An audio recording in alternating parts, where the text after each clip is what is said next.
मालिका परमपिता परमात्मा का जो प्यार है वो अनमोल है, लेकिन भाग्यशाली वो होते हैं जिन्हें ये अनमोल प्यार मिल जाता है।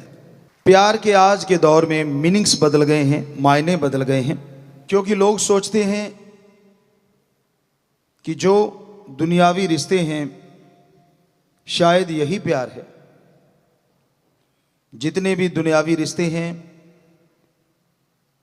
उनके लिए भावना है, एक हद तक आप उस रिश्ते से वो भावना निभा सकते हैं।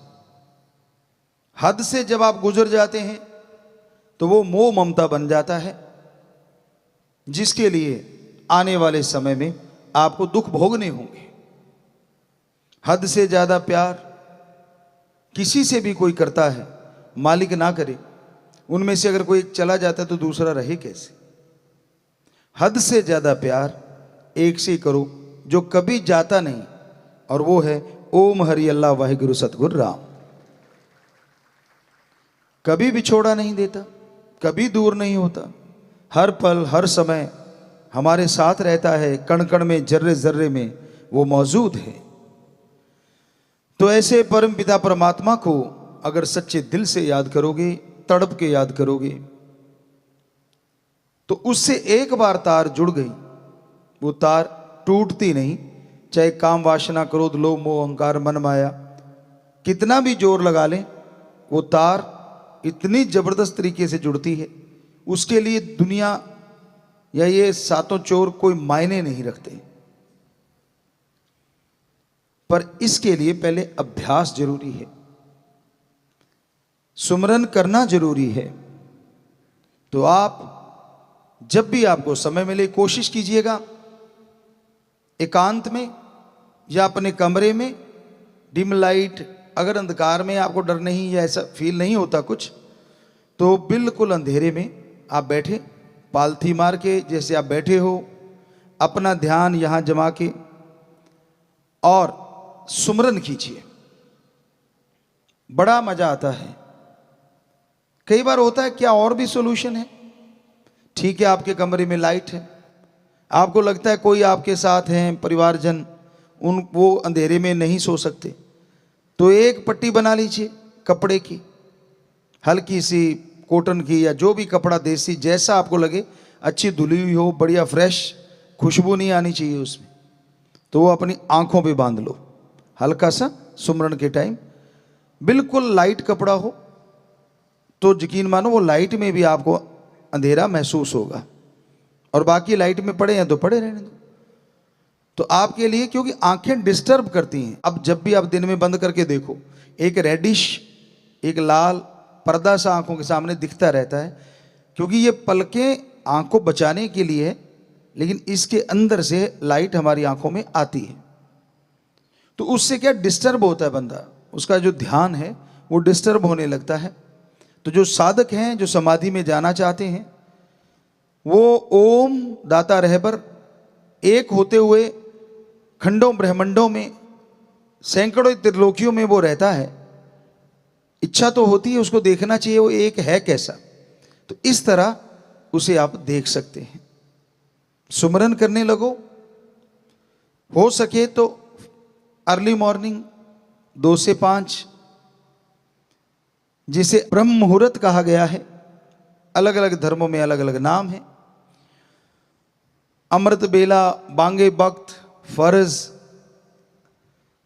गॉड्स प्रेयर टाइम, तो ये सारे अलग अलग पवित्र धर्मों में नाम दिए गए हैं सुबह के समय के।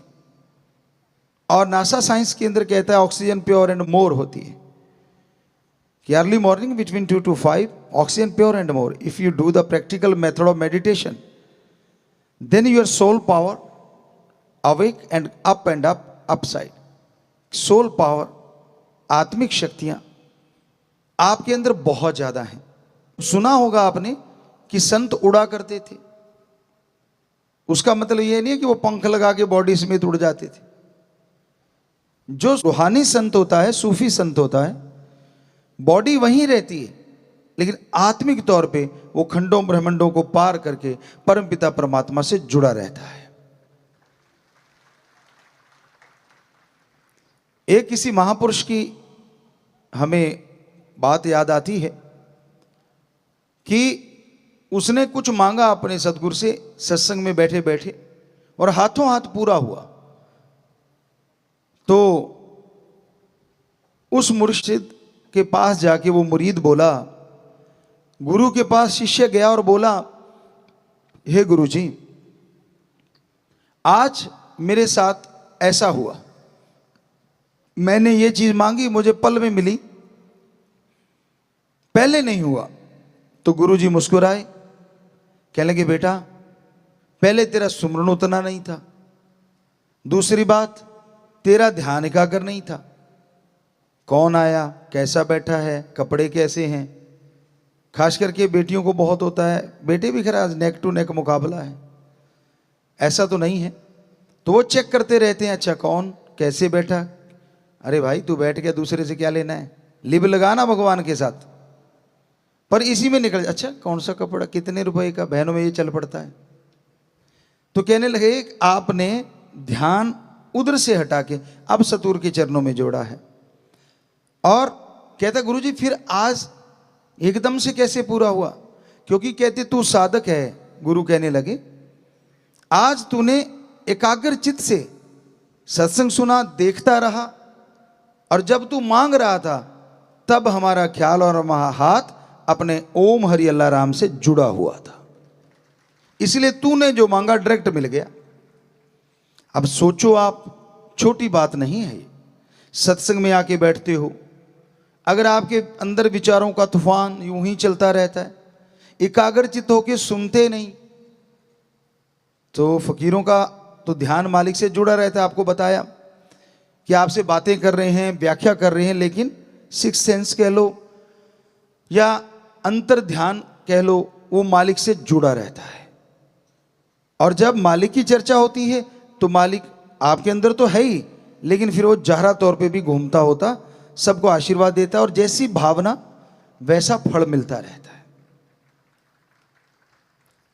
इसलिए जब सत्संग सुनने लगो, ये पूरा ध्यान रखा करो कि और विचार ना आने पाए, और ख्याल ना आने पाए, क्योंकि विचारों का पुलिंदा विचार हमेशा चलते रहते हैं। विचार शून्य दिमाग कभी नहीं होता। ऐसा कभी नहीं होता कि दिमाग में कोई विचार ना हो, हर पल हर क्षण। पर गुरु से क्या छुपाना। संत अगर कभी भी कह दें कि बोल बेटा क्या है, तो उस समय पता नहीं उनका मूड क्या होता है। अगर तूने बता दिया, हो सकता है वो समुद्रों के समुद्र तुझे पल में मिल जाएं, जो तू कल्पना के घोड़े दौड़ा रहा है या टेंशन लिए जा रहा है, हो सकता है वो हकीकत में हो जाए, वास्तविक रूप में आपके सामने आ जाए। वो तो कोई भाग्यशाली होता है जिसे फकीर ये कहे कि बोल बेटा। अदरवाइज संत सबके भले की चर्चा करते हैं, आपकी भावनाएं उनके द्वारा परमपिता परमात्मा के चरणों में जाती रहती हैं। जैसे आपने देखा है, फूलों को देखा हो कभी, उसमें से इत्र निकालते देखा हो कभी, दाने पीसते हुए किल्ली के साथ रह जाते, वो बच जाते हैं, लेकिन जो आटा बन जाते हैं वो उससे भी ज्यादा काम आते हैं। लेकिन दुनिया में ऐसा नहीं है। दुनिया में जो उस धुरे से मालिक से जुड़ा है वो ही बचता है, आटे का मतलब फिनिश हो जाता है, खत्म हो जाता है। तो ध्यान उस मालिक के जोड़ के रखो। सेवा आप करते हो, किसी पे एहसान नहीं करते, बुरा ना मनाना, उसके बदले में आपकी इच्छाएं होती हैं, बहुत सारी चाहत होती है। शायद मैं ये सेवा करूंगा मुझे ये तरक्की मिलेगी, शायद मैं वो सेवा करूंगा मुझे वो तरक्की मिलेगी। बड़ा मुश्किल है अपने आप को निस्वार्थ कर पाना। पर सच्चा शिष्य, सच्चा मुरीद वही होता है जो निस्वार्थ भावना से अपने सद्गुरु को, अपने गुरु को प्रार्थना करता रहता है, और उसे फिर बिना सोचे ही, बिना मांगे ही वो चीजें मिलती है जो उसने कभी कल्पना नहीं की होती। इसलिए भावना पवित्र करो, अच्छे विचार चलने दो, बुरे विचारों पे कंट्रोल करो। बुरे ख्यालात, बुरे विचार आते हैं तो शाम को या उसी समय सुमन कर लो, 5-4 मिनट, कंट्रोल हो जाएगा। ज्यादा बुरे विचार है, पानी पियो, नारा लगाओ और सुमन करो। 5 मिनट सुमन करने से 100% आपका ध्यान कन्वर्ट हो जाएगा, बुराई की हटके बुराई की तरफ से और अच्छाई की तरफ लग जाएगा। दुनियादारी से हटके परमपिता परमात्मा के चरण कमलों में सज जाएगा आपकी आत्मा रूपी जीव, आपका ध्यान। क्या सेवा के साथ स्वार्थ ना रखना चाहिए? रखो आप, ऐसी कोई दिक्कत नहीं। फिर आप रूहानी चीजों के या रूहानी दर्शनों के लायक नहीं बन पाओगे, क्योंकि जो सुमरण किया उसका मूल्य तो आपने ले लिया मालिक से। मुझे गाड़ी दे, मुझे स्कूटर दे, मुझे मोटरसाइकिल दे, मुझे कार दे, मुझे नौकरी दे। मांगना गलत नहीं है, बेरोजगार हो, घर में दुखी हो, पैसे बिना कुछ आता भी नहीं, ये भी सही है। चलो नौकरी मिलेगी, क्या उसके बाद सुमन कर लोगे? फिर भी नहीं करोगे।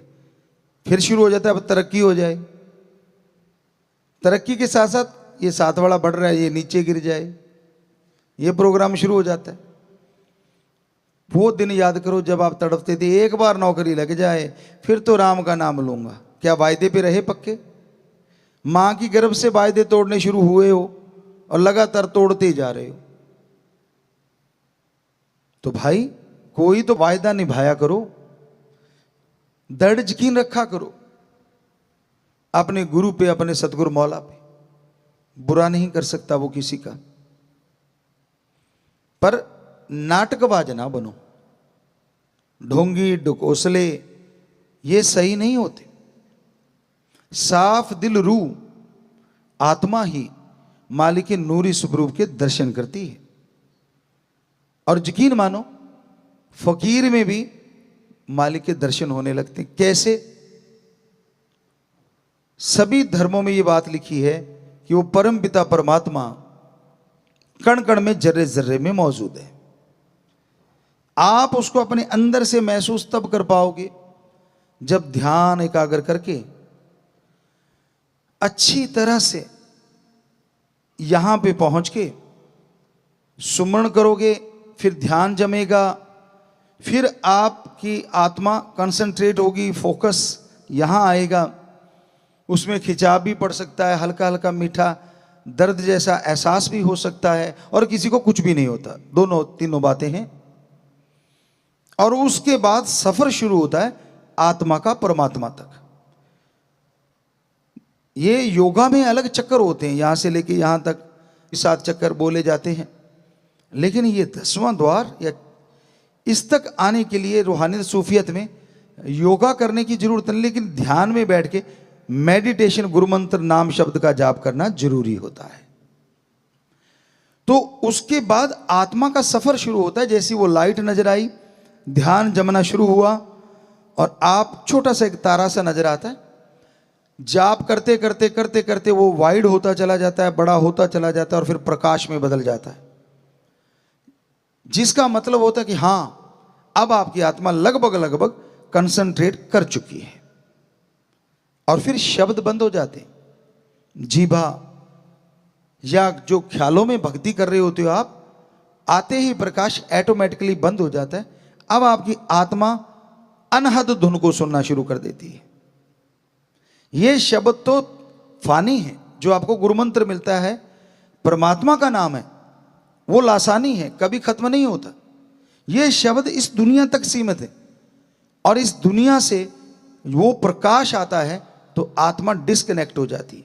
मरती नहीं, शरीर चल रहा होता है, नब्ज आराम से चल रही है। 72 बार नहीं, बहुत कम बार, काउंट करने की जरूरत नहीं, क्योंकि अगर ये ध्यान में रख के बैठ गए तो आंख खुल जाएगी, उसी टाइम ध्यान टूट जाएगा। ये तो आपको एक बताते हैं, हार्ट आराम से चलता है, और दुनिया में कोई ऐसी चीज नहीं जो हार्ट को आराम दिला सके। मेडिटेशन सुमरन ही है।